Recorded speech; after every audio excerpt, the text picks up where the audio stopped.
Welcome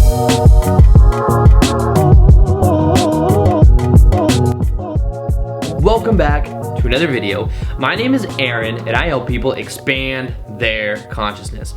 Now in this video, I'm gonna be sharing with you guys 3 powerful ways to having a breakthrough with meditation and really experience the benefits that everyone always talks about. Now for me, for example, I began meditating about 5 years ago, and I would say that it's probably the one thing that I began to do consistently that's really profoundly changed my life. And since then, a lot of people ask me because they saw how I was before, if you would have interviewed someone that knew me like 7 years ago, they would have told you that I was very loud, that I was very sporadic, that I was random, that my energy wasn't grounded. And after I learned meditation, I still loud, but I am also grounded in who I am. There's a completely different level of presence underneath what I do. And from that, it's changed just about everything about me. Now, just to give a little bit of context to this, before I began meditation, I had what is called ADHD, or at least that's what, doctors said that I had. And I got Adderall, which is the prescription drug that they give out for it. And I took that in my teens up until about 7 years ago. And there were harsh side effects of that. The side effects are you don't eat very much and you don't sleep very much.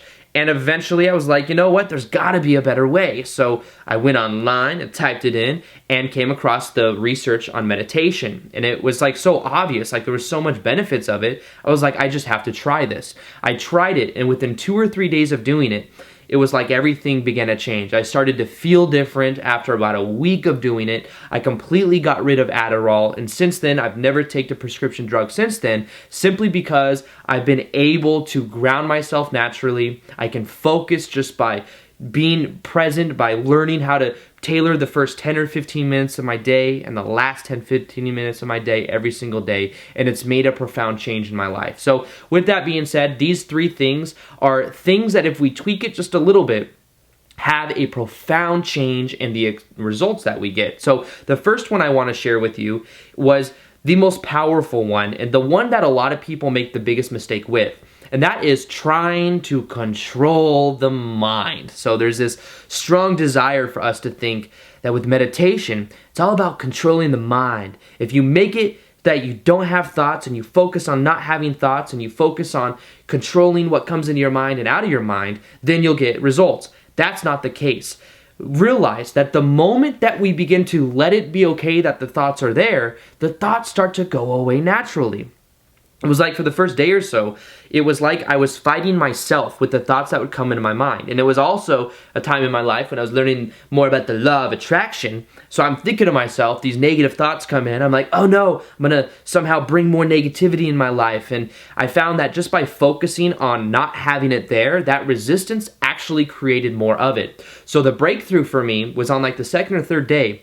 I learned how to observe the thoughts that came into my mind. Now, the easiest way that I describe this is realize we have 2 versions of ourselves. We have the small self and the big self. The small self is what we call our ego. Our ego is reactive, is always trying to put dialogue into what's happening, is always trying to help us survive. That's in a way the job of the ego. What I realized though, that was by sitting there and thinking to myself, what am I going to do after this? What am I going to eat today? I'm getting hungry. How much longer am I going to do this? As I learned how to observe those thoughts and let them be okay that they were there, it was like after a period of time, they just started to go away naturally. The way I describe this to people is imagine that you're sitting at a park bench and you're just watching the people walk by. You're not labeling them. You're not judging them. You're not telling them where to go. You're not trying to direct anything. You're just watching them walk by. In the same way, watch the thoughts come into your mind and watch them leave. Now, I also think of this example of imagine the ego, in a way, think of it in this example. If you had a toddler, the more that you fought with the toddler, the more that resistance would come through. It's like the more that you argue, the more that the arguing would be there. But if you simply ignored the toddler and you observed and you let the toddler be, it's like eventually, if the toddler's having a temper tantrum, it's going to get tired and go to bed. Now, in the same way, if we observe the ego, what the ego is thinking, we let it be okay of what it's thinking, we're then not charging it one way or the other, and then it's like it naturally begins to subside.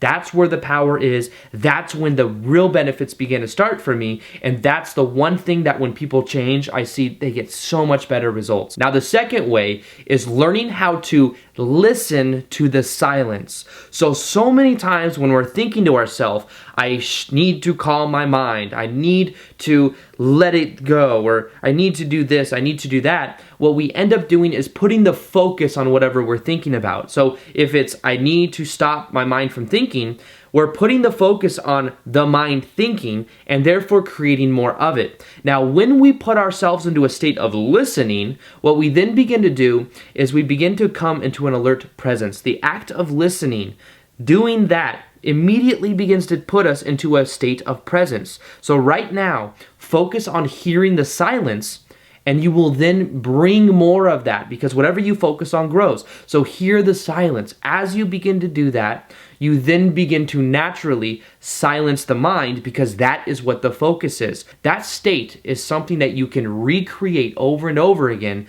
by sitting in meditation and just bringing the awareness into your body. Focus on the silence, focus on the feeling. And as you begin to do that, it's like you can't do that and think at the same time. So you do that and then you start to feel present. And that's what meditation is really about. Being present, being observant, letting it be okay of what you think. Sometimes there's this connotation that when you learn to meditate, you become this person that's not supposed to feel emotion. Emotion is part of the human experience. Let it be okay that it's there. If you let it be okay that it's there, a lot of times it starts to go away naturally. Only in the resistance of not wanting it to be there does it actually begin to stay, because we're charging it.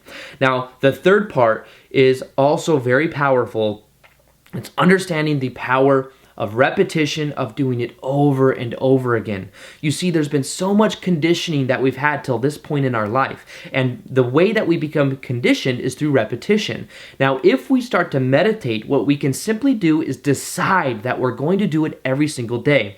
Personally, I meditate the first 5, 10, 15 minutes of my day every single day, and the last 5, 10, 15 minutes of my day every single day, sometimes up to 20 minutes, because it feels good, so I like the feeling of it.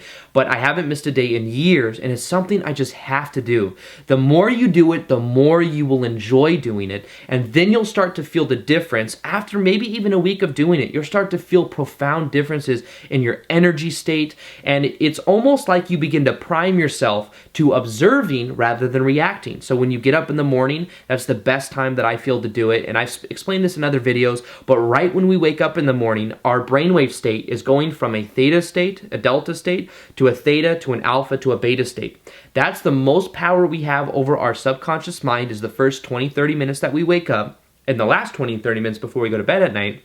So if we meditate in that time, we are priming ourselves not to become reactive to our thoughts, and we begin to then have an ability to affect our subconscious mind in a much more powerful way. Sometimes this is when people will do things like visualization, feeling the emotions that you want to feel. You can begin to prime yourself in that way, but realize that the more repetitive that you do this, the more benefits you get. Do it for at least a week, and I promise you, you'll start to feel a difference in your energy state. You'll start to feel yourself becoming a new person, because you're letting go of the conditioned mind. You're letting go of the repetitive thoughts. You're learning to observe them rather than react. That's where the benefit is. So with that being said, I hope you guys enjoyed this video. Feel free to like this video if you liked it, share it if you found it of value, and as always, I will see you guys in the next vid. Peace, much love, namaste. All right, bye.